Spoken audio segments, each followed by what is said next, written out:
Chers délégués, le 9 juin, nous voterons sur l'initiative populaire du Parti socialiste. 10% au maximum du revenu pour les primes d'assurance maladie. En bref, également appelée initiative pour allègement de primes. Qui demande l'initiative? Avec l'initiative d'allègement de primes, les primes d'assurance maladie doivent être plafonnées et ne doivent plus représenter plus de 10% du revenu disponible. En outre, la Confédération devrait à l'avenir prendre en charge de tir de dépenses totales, ce qui, selon l'initiateur, devrait de chercher le canton. Par ailleurs, le PS Suisse veut que les assurés se voient garantir une réduction de primes. La garantie par la Constitution fédérale doit servir à éviter que les cantons ne suppriment brusquement une réduction de que les finances cantonales sont dans le rouge ou, selon le INSION, que le canton bourgeois planifie à nouveau une série de coupes. Notre système de santé est l'un des meilleurs au monde, mais aussi l'un des plus chers.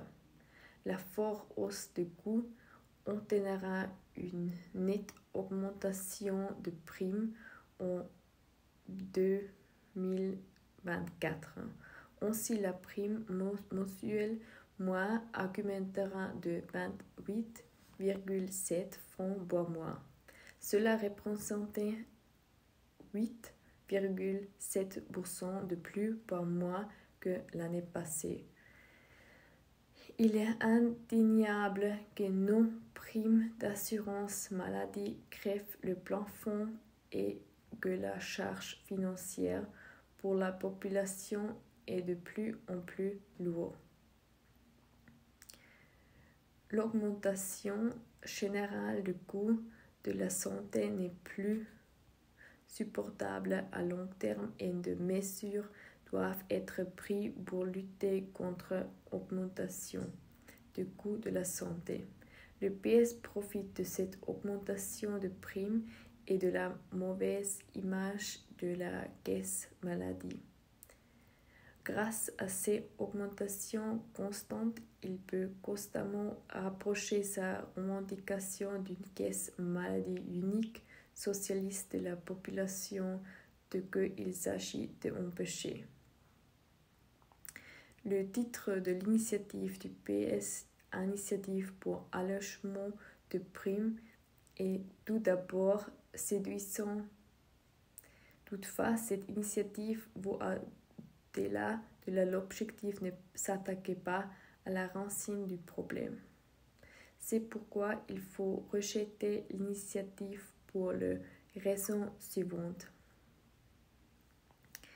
L'idée derrière l'initiative est que les primes d'assurance maladie ne soient plus calculées par tête, mais qu'elles soient directement prélevées en pourcentage du revenu comme pour AFA. Cette redistribution permettrait alors de financer le secteur de la santé.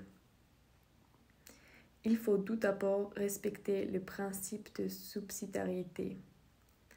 La Confédération ne doit assumer que les tâches qui dépassent les forces de canton ou qui nécessitent une réglementation uniforme. Une réglementation uniforme de la réduction individuelle de primes n'est pas nécessaire. Les cantons sont en principe mieux placés que la Confédération pour verser la réduction individuelle de primes en fonction des besoins, car ils sont mieux informés des besoins de leur propre population résidente. Les instruments existants sont suffisants. Selon le droit en vigueur, le canton accordant déjà des réductions de primes ou assure de conditions économiques modestes. Des moyens suffisants sont disponibles et une extension de la réduction de primes doit être rejetée. La Confédération et le canton ont déjà mis à disposition en 2019 des moyens considérables de près de 5 milliards de francs pour les réductions de primes individuelles.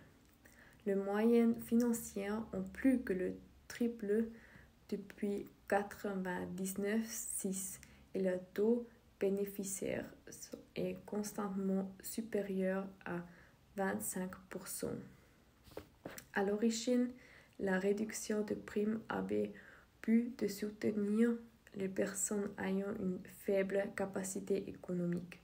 Entre-temps, la réduction de primes a pris une ampleur telle que de plus en plus de cercles de la population en bénéficient. Or, ce n'est pas le but de la réduction individuelle de primes. La classe moyenne devrait plutôt être soulagée par le biais d'un pont, par exemple, en déduisant le prime d'assurance maladie payée. On pourrait également économiser des coûts en ne soumettant plus les sans-papiers et les demandeurs d'asile députés à l'assurance maladie obligatoire, y compris la réduction de primes. L'augmentation de réduction de primes permet cette attendre à court terme la hausse de primes d'assurance maladie, mais cela conduit à nouveau à un cercle vicieux.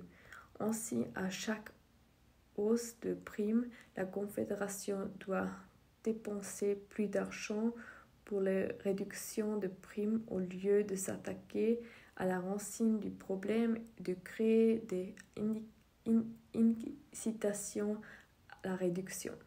Le budget fédéral est déjà déficitaire. Le PS ne précise pas comment ces milliards supplémentaires seront générés, mais cela se traduira inévitablement par des hausses d'impôts. C'est pourquoi je vous demandais de rejeter l'initiative. Merci beaucoup.